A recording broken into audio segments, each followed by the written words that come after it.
Hello everyone, prawns masala curry చేసుకుందామా? First నీట్గా ఫ్రాన్స్ని క్లీన్ చేసుకొని వాటర్ వేసుకొని వాష్ చేసుకోవాలి.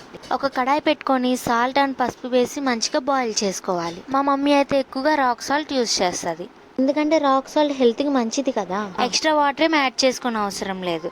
ఫ్రాన్స్లో నుంచి వాటర్ బయటకు వస్తాయి, అవన్నీ డ్రై అయ్యే వరకు కుక్ చేసుకోవాలి.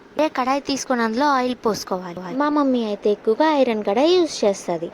2 ఆనియన్, కొంచెం అల్లం, వెల్లుల్లి, నువ్వులు తీసుకొని పాటు కొంచెం సాల్ట్ వేసుకొని పేస్ట్ చేసుకోవాలి. పేస్ట్ చేసుకున్న దాన్ని హీట్ ఎక్కిన ఆయిల్లో వేసి మంచిగా ఫ్రై చేసుకోవాలి. ఈ పేస్ట్ని ఆయిల్లో మంచిగా మిక్స్ చేసుకొని ఫ్రై చేసుకోవాలి. ఇలా మంచిగా కలర్ చేంజ్ అయిన తర్వాత గ్రీన్ చిల్లీ వేసుకొని మంచిగా ఫ్రై చేసుకోవాలి. గ్రీన్ చిల్లీ కూడా ఈ పేస్ట్లో ఫ్రై అయిన తర్వాత కరివేపాకు వేసుకొని మంచిగా కలుపుకోవాలి. మొత్తం మిక్స్ చేసుకొని 2 స్పూన్స్ ధనియా పౌడర్ యాడ్ చేసుకోవాలి. ఎక్కువ మసాలా పౌడర్స్ ఏమి యాడ్ చేయని అవసరం లేదు. ఇవి మంచిగా కలుపుకొని కలర్ చేంజ్ అయ్యే వరకు ఫ్రై చేసుకోవాలి.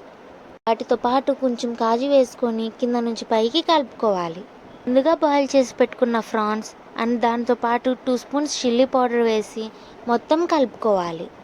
ఇది కుక్ అయ్యేలోపు ఇంకో పేస్ట్ని రెడీ చేసుకుందాము. కొంచెం కొబ్బరి, చెక్క, 4 లవంగా, ఈ మూడింటిని మంచిగా పేస్ట్ చేసుకొని ఆల్రెడీ కుక్ అవుతున్న కర్రీలో వేసుకొని మంచిగా కలుపుకోవాలి.